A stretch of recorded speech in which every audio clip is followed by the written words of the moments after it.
Ancient spirit of evil, transform this decayed form to Mumm-Ra, the ever-living.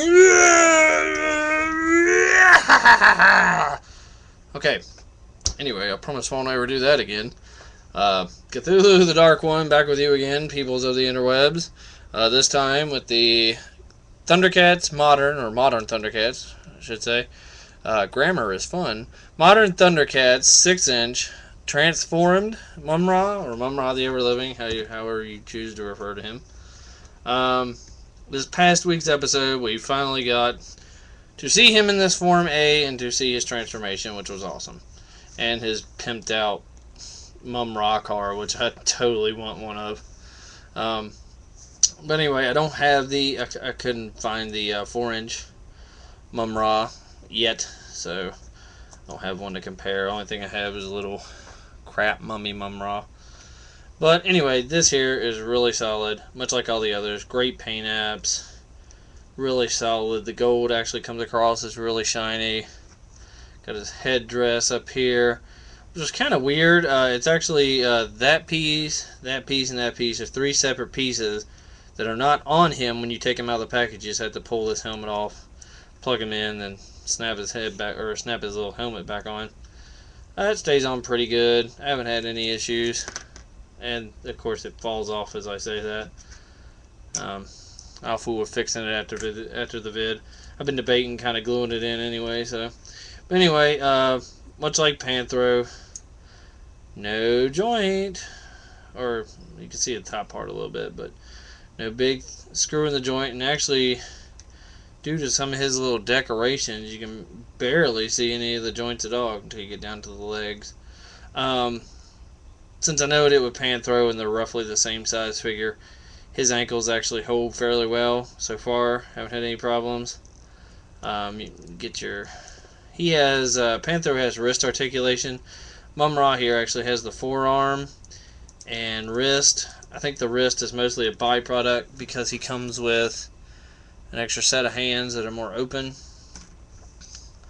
No upper ab, obviously. He does have waist, side to side, no forward and back. Really good leg. The skirt dress thing doesn't hinder it too much.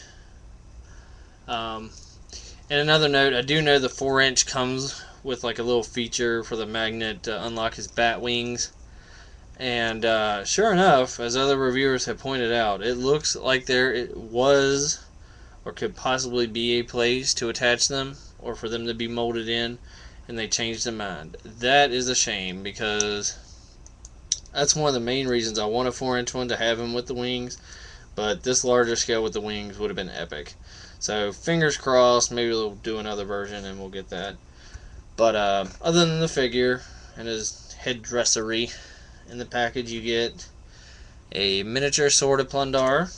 I'm thinking, it hasn't been official, that's what they're calling it in the new series yet, but fairly sure that's what they called it back in the day. You get his transformed, I guess you could say, Scarab Gauntlet. Again, I'm guessing it functions much like Lion-O's, just with the spider legs instead of fingers. You get the extended, or however you want to say it, Sword of Plundar. And you actually, again, haven't seen in the show, you get this separate piece, which you can plug on the bottom to make one giant staff. Personally, I just display them with just this. Just my preference. But the gauntlet just kind of snaps on.